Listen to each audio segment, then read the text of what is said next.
montage du carburateur, pas de problème. Comme on l'a bien aligné, du coup, bah, la cloche le corps du filtre à air va parfaitement. Donc là, pas de souci.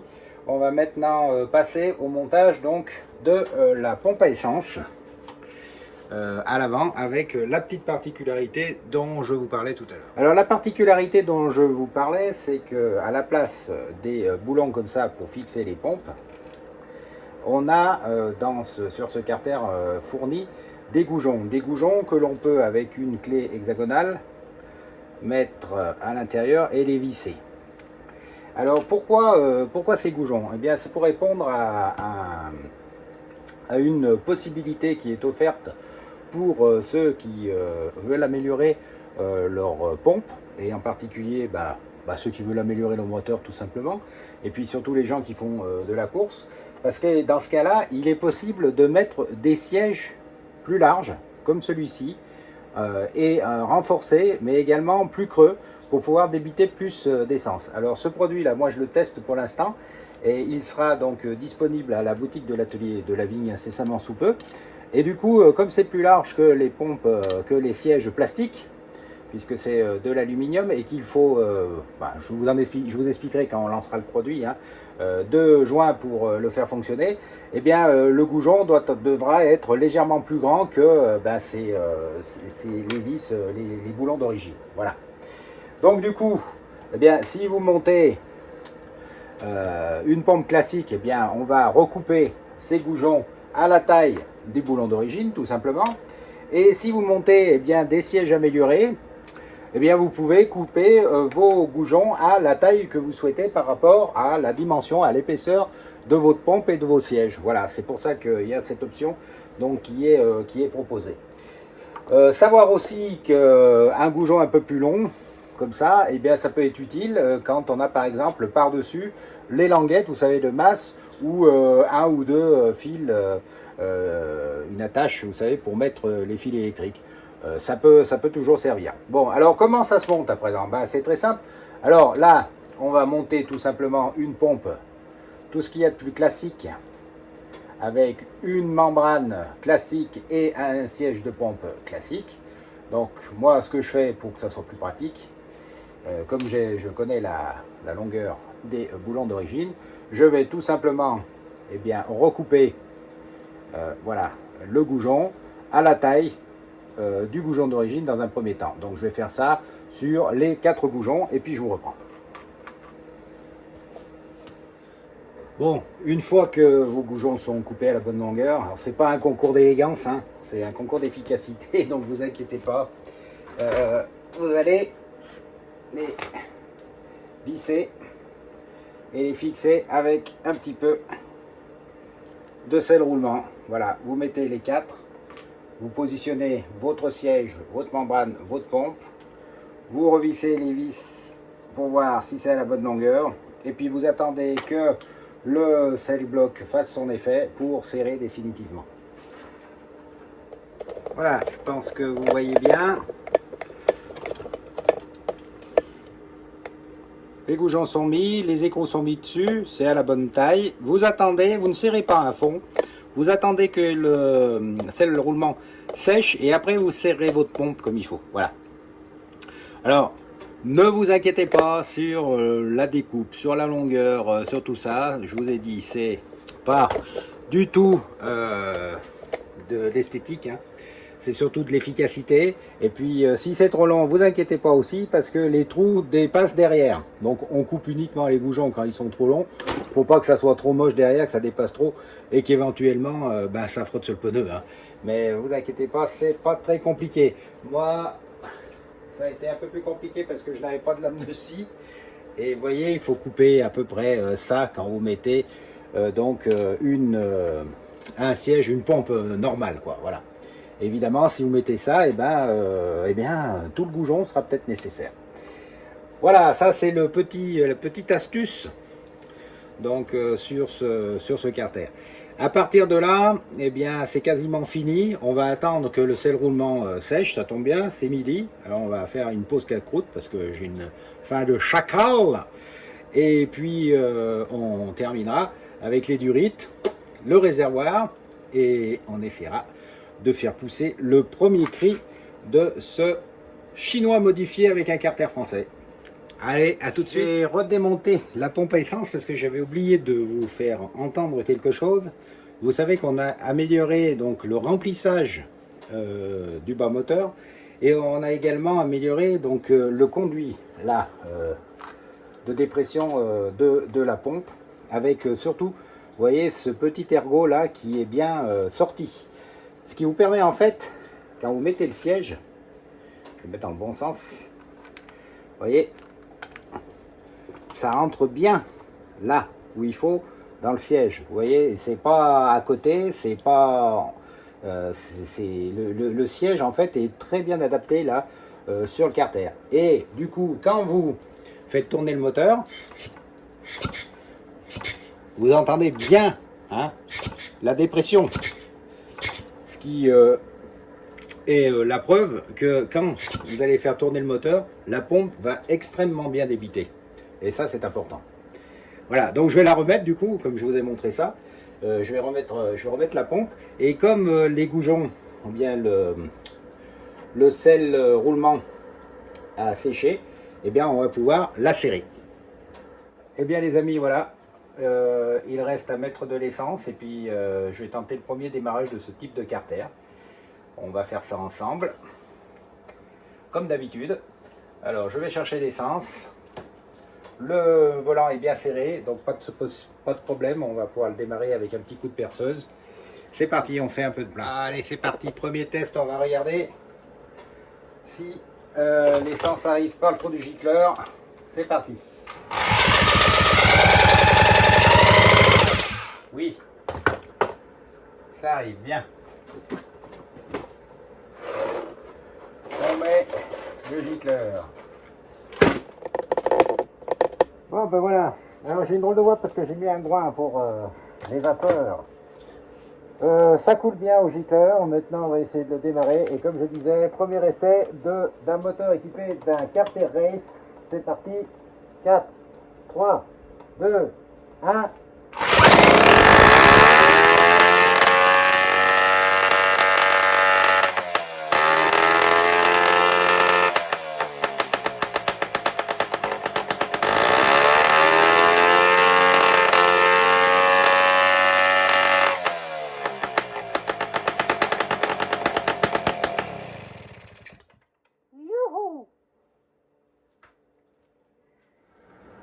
Eh ben, vous savez ce qu'il reste à faire présent. Alors ça sera sur cette vidéo, je ne sais pas la longueur, ou sur une prochaine, bah, c'est de greffer ça sur le cadre. Alors j'espère que ça ira bien. Il y a quelques petites différences avec un greffage de moteur français sur ce cadre chinois, donc j'espère que ça va plus ou moins bien s'adapter. On va voir ça en image de toute façon dans cette vidéo ou la prochaine, je sais pas. Je sais pas, il faudra voir ça au montage en tout cas. Mais là, le travail continue. Donc vous voyez, on l'a regreffé sur son cadre. Donc pas de problème particulier pour le mettre. J'avais un petit peu peur qu'il fût délicat de remonter ce levier inversé. Mais en fait, il s'est très bien monté sur un corps de carburateur français, Motobécane. Donc pas de souci à ce niveau-là. On a remis bien sûr tout ce qui était des accessoires, c'est-à-dire le compteur, et puis également donc le système un petit peu bizarre là, enfin un peu bizarre, le tambour avant qu'on ne trouve pas bien sûr sur nos Solex traditionnels, et sans oublier bien sûr le phare. Donc voilà, il doit fonctionner. Il y a le banc d'essai. Bonjour Pierre. Il y a le banc d'essai ici et il va faire son petit travail, vous savez, un feu doux, et après un peu plus vite. Et puis on finira par un essai routier, juste pour voir si tout se comporte bien au niveau des freinages et autres pneumatiques. Allez, je vais le monter sur le banc et puis on essaie.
il fonctionne bien, pas de problème. Il fonctionne avec un gicleur de 30, beaucoup mieux qu'avec un gicleur de 28.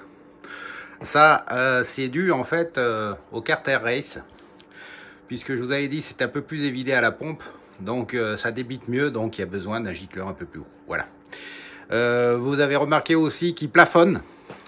Ça, c'est normal, c'est la faute au pot. Tout simplement parce que le pot là, donc un PEX qui a bien chauffé d'ailleurs, eh bien limite la sortie des gaz, puisque la pipe c'est une pipe race. Il faudrait monter un pot race, mais bon, le client aime les Solex un peu d'origine et silencieux, donc je vais laisser ça. Je vais terminer maintenant les dernières finitions du moteur, et puis après, ben, bien sûr, on lui fera un essai routier pour voir si tout va bien. Bien les amis, ça y est, il est entièrement remonté. Donc les caches, les feux fonctionnent, le klaxon fonctionne. Vous avez pu entendre un petit peu tout à l'heure. Quand il y a les feux, il n'y a pas de klaxon, hein. C'est un peu comme les premières mobs. Voilà, donc ce 4008 est en état de marche, en état en tout cas de faire un premier test routier. Alors je reviens un petit peu sur les détails de ce Solex 4008. Alors bon, bien sûr, tous les catadioptres de sécurité, comme sur les vélos actuels, sur les deux côtés, les deux faces du cyclo. Particularité donc, on l'a vu, un klaxon électrique et un frein à tambour sur la roue avant. Le même sur la roue arrière, c'est exactement les mêmes. Même dimension de pneus, même dimension de rayon du coup. On a des poignées CLB de type 103, dont la poignée de gaz qui fonctionne donc comme une poignée de mobilette, c'est-à-dire dans le bon sens et non pas comme sur les Solex à poignée tournante. Comme vous pouvez le voir, l'arrivée est inversée. Alors ça doit pouvoir se modifier sur les Solex actuels, parce que a priori il n'y a rien qui empêche de faire ce genre de choses, c'est-à-dire d'être comme ça au ralenti et d'être poigné à fond. Voilà, ça c'est possible. Vous avez également un compteur avec entraîneur donc d'origine, vous voyez ici, un petit rétroviseur type chinois, un petit peu avec le catadioptre à l'avant. Voilà, c'est un peu vélo années 80, 90. Pour le reste, pas de grands changements. On n'a bien sûr pas le même marchepied. Vous voyez, il est plus, comment dire, strié celui-ci. La baguette n'est pas en plastique mais en alu. On retrouve à l'arrière donc un feu type 103 dernier modèle. Alors je pense qu'à l'origine, d'ailleurs, ces poignées étaient équipées de petits contacteurs. Et là, je vais essayer de vous retrouver ici. Vous voyez, par là, il y a deux fils qui ont été coupés, qui devaient aller au poignet et qui devaient servir aussi de contact de frein. Bon, mais ça a été supprimé parce que le contacteur ne devait plus marcher, parce qu'il n'y est plus sur la poignée, sinon je l'aurais bien remis. C'est en tirer un petit bout de fil, ça c'était pas très grave. Donc voilà. Les feux fonctionnent bien, même à fond. La bobine doit être adaptée à la puissance du moteur. Donc ça permet de moins claquer d'ampoule. Ce qui est une bonne chose par rapport aux Solex originaux. Et puis on a également des pédaliers qui sont différents. Alors des pédales Union, mais un pédalier, j'allais dire, beaucoup plus rustique en termes de conception et de chrome. Et puis dernier point, la béquille est à double ressort, donc elle revient mieux. Et elle a par-dessous, je vais essayer de vous montrer, vous voyez ici, un petit renfort pour éviter qu'elle ne se déforme et donc ne s'avachisse comme on voit bien souvent sur les béquilles qu'on a sur les Solex d'origine. Une petite plaque ici qui sert un petit peu à ça, c'est pas une mauvaise idée. Les pneus, alors c'est des Hutchinson, bon ça ils ont été changés, donc rien d'exceptionnel, 19 pouces, nervuré bien sûr, style Solex. Les chambres à air, là aussi je peux pas vous en dire plus parce qu'il y a une chambre à air vélo à l'arrière et une chambre à air auto à l'avant, donc une Presta et une Schrader. Donc je ne sais pas si c'était monté en l'un ou en l'autre. À mon avis, la roue arrière a dû être changée parce que comme vous pouvez le voir, la roue avant est un peu à chapeau de gendarme là. Je pense que ce que vous voyez là. Et donc le trou devait être d'origine sur cette jante. Tandis qu'à l'arrière, on l'a remplacé par une jante d'un Solex plus moderne. Donc qui est plate. Et donc avec la valve qui allait bien sur cette jante là. Voilà tout ce que je peux vous dire. Alors bien sûr, les lithographies et autres logos, c'est plus Solex, mais là par exemple, vous voyez, c'est S3800, c'est assez spécifique. Là aussi, ça a été changé, ça c'est neuf ou presque, mais normalement, il y a S3800 qui est marqué dessus. De la même manière, c'est marqué sur le capot phare, sur la coiffe du filtre à air, et normalement, c'est marqué ici sur le réservoir, et le réservoir est normalement en métal. Mais bon, c'est vrai que c'était tellement bien fait, c'est que ça fuyait tout seul. Ça rouillait, ça faisait des trous, ça fuyait tout seul. Donc c'est pour ça que le propriétaire lui a mis un réservoir en plastique pour être sûr de bien fonctionner. Et il y avait aussi un pot catalytique, alors qui a été immédiatement changé par un pot normal. Le pot catalytique, il a plusieurs inconvénients et un avantage. Normalement, ça pollue pas. Et les inconvénients sont qu'il se bouge très très rapidement, donc il faut le changer parce que ça se décalamine pas comme ça. Il faut le changer, on n'en trouve plus bien sûr. Et la deuxième chose, c'est qu'il bouffe énormément de puissance. Alors déjà qu'à l'origine le moteur est pas d'une puissance absolue, et bien là vous ajoutez à ça, vous avez un vélo à peine assisté quoi. Voilà. Donc voilà ce petit Solex et ses originalités.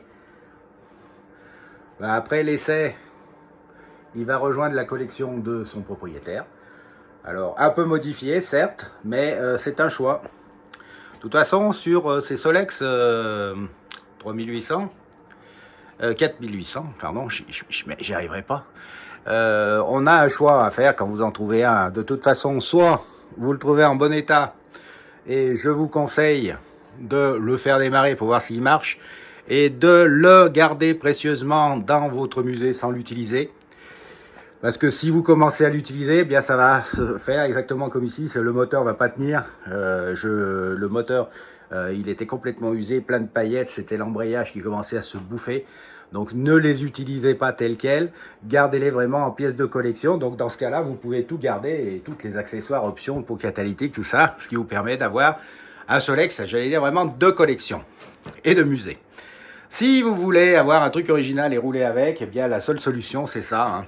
C'est le swap d'un moteur plus ancien à la place du moteur du 4008, ce qui vous permet donc de rouler comme sur un Solex normal, avec les petits trucs en plus, le frein à tambour, le klaxon, etc. On swap aussi naturellement le pot d'échappement pour pouvoir avoir un moteur qui respire un petit peu. Voilà, c'est les deux seules choses que vous pouvez faire avec ce type de modèle, parce que les pièces sont plus inexistantes jusqu'à présent, et puis ça n'a pas été d'une grande diffusion, et je pense pas qu'on trouve des pièces de refabrication très rapidement. Par contre, pour tout amateur de Solex, c'est bien sûr un modèle à avoir dans sa collection,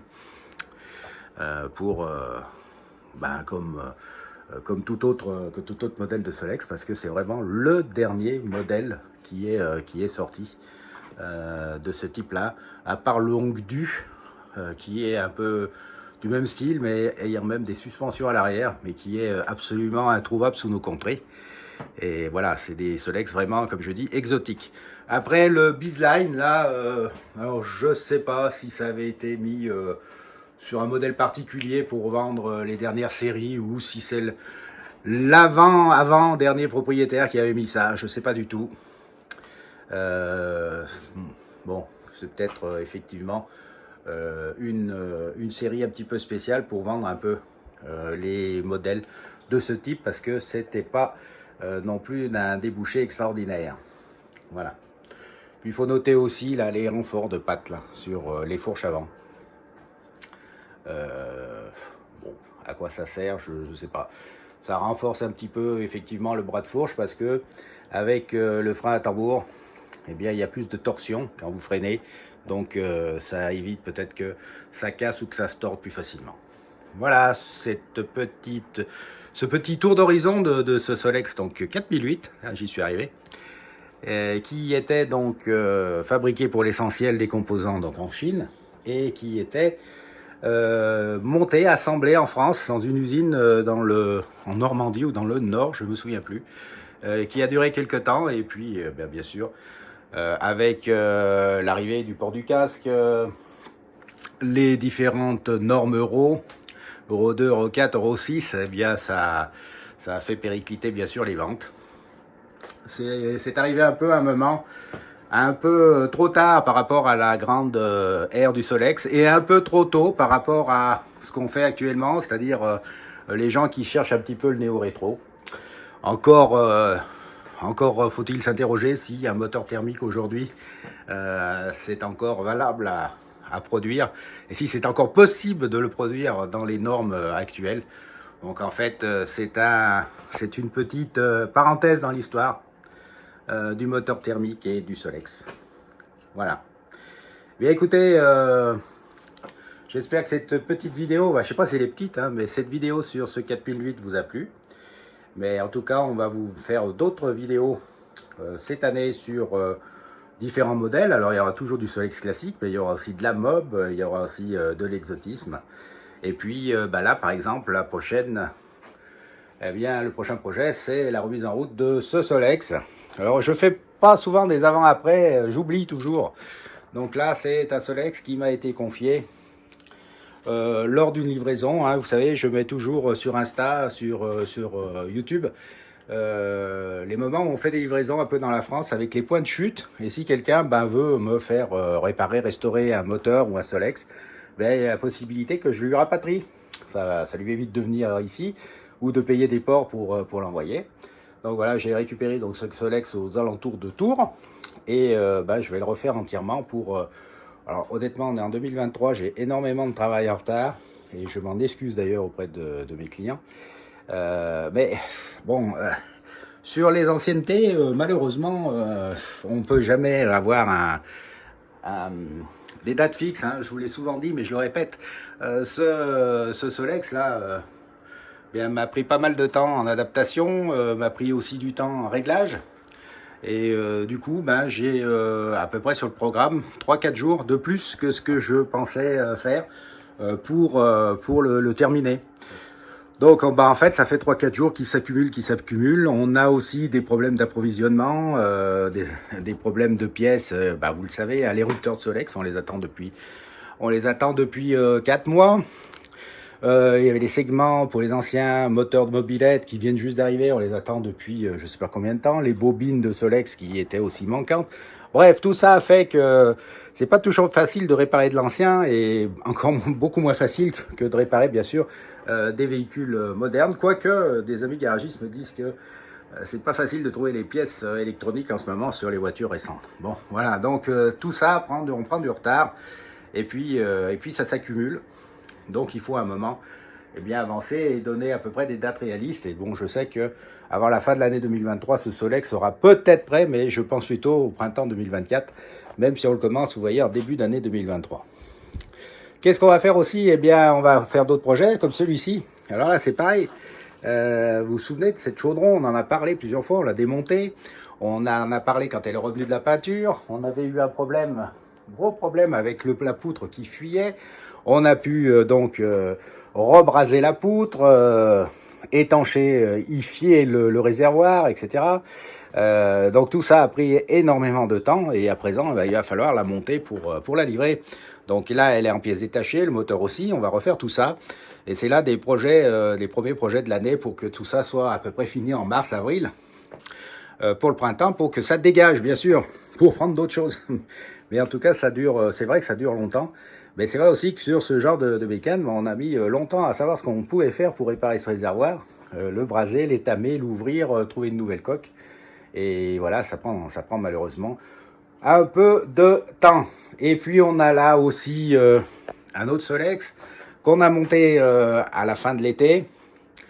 Le propriétaire voulait un moteur un petit peu coupleux parce qu'il habite en montagne, donc je lui ai proposé d'attendre la fin de l'année qu'on reçoive les nouveaux carters qui permettaient de satisfaire un petit peu tout ça, d'avoir un moteur solide et qui puisse prendre du couple. Donc du coup, ben, j'ai ramené la partie cycle que j'avais terminée pour pouvoir aussi lui monter ce moteur et enfin livrer ce client, là aussi je l'espère au printemps, parce que ça fait pas mal de temps qu'il l'attend. Et il y en a un autre du même acabit qu'on a monté en même temps.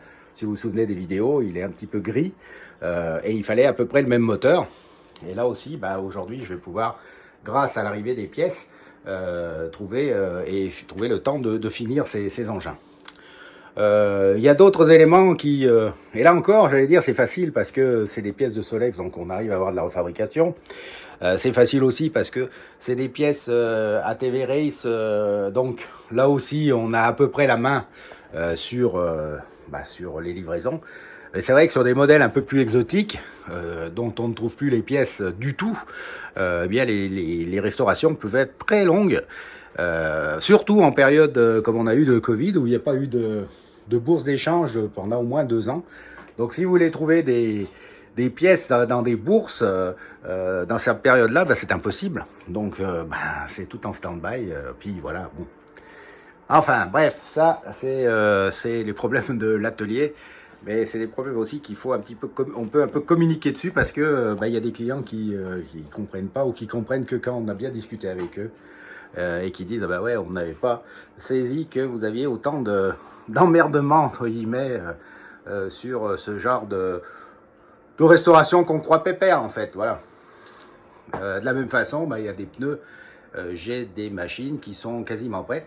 Et les pneus, elles sont sur les jantes parce que j'ai pas reçu les pneus et ça fait 7 mois que j'attends l'arrivée de pneus. Alors, il y a peut-être une petite série qui va arriver là en début d'année, mais bon, chez des gros fournisseurs auxquels je me réfère, bah, les petites, c'est des petites quantités qui arrivent par rapport à la taille du fournisseur. C'est une centaine de pneus, 150 pneus, c'est pas non plus, c'est pas beaucoup. Et du coup, faut pas se louper parce que